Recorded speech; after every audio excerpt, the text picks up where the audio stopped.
View. Pretty strong geomagnetic storm is what it's called, and usually we don't see them this far south, but if you were outside, kind of in a more rural area, even in northern Indiana, you may have gotten a glimpse of the aurora and those lights. Just so cool to see, and it's very rare. I wish I will be blessed if I can ever get the chance to see that one day. But hey, back here in Indy, you know, we're just seeing a bunch of clouds in the sky right now and cold temperatures. Yeah, it is chilly. We tied a low temperature record this morning, and that longer range pattern really looks like we're going to keep these cool temps around for quite some time. So if you're kind of looking ahead at spring and excited for summer, maybe not packing away that warm weather gear just yet. Wanted to start with live Doppler 13 radar. We have not really seen much in the sky. A few more clouds developing out there for now. We've had a stray sprinkle across the far northern tier of the state.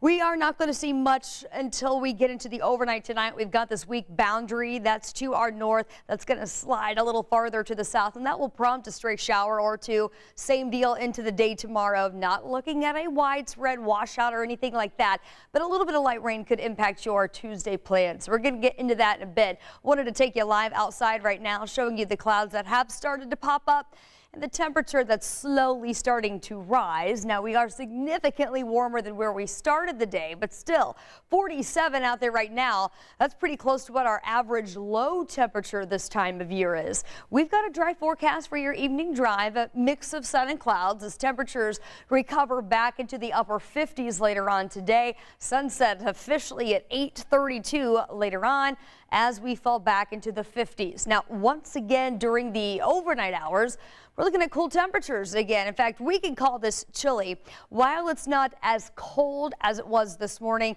it's still going to be winter coat worthy, I believe, here. 38 your overnight low here in Indy. We've got 33 in Richmond and around 41 for our friends up in Lafayette. And temperatures we really should pay attention to, especially if you've got any plants that are in the ground outside already. We are officially in that growing season. We are past the average date here in Indy where we would typically see that last freeze date. And over the next several days, we've got temperatures that are going to flirt with that freeze zone in the 30s once again overnight tonight, and then for the next few days, even going into the first part of next week. So if you haven't planted yet, I would still recommend holding off for another week or two until we can see these temperatures getting consistently warmer, especially during the overnight. Tomorrow we bring back the clouds. As far as our temperatures go, about the same as today in the upper 50s, near 60 for a high on Tuesday. Here are these stray showers I was talking about. They're mainly going to be contained to the northern half of the state. That's around 7 o'clock in the morning.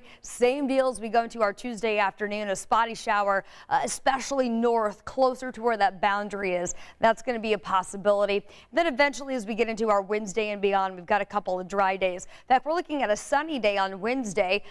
Sun's not going to help our temperatures much, though. Still only looking at a high near 60. We're back up to 65 on Friday, which will be the warmest day in the extended forecast. A cold front on Saturday brings another round of rain and then cooling back off to start next week.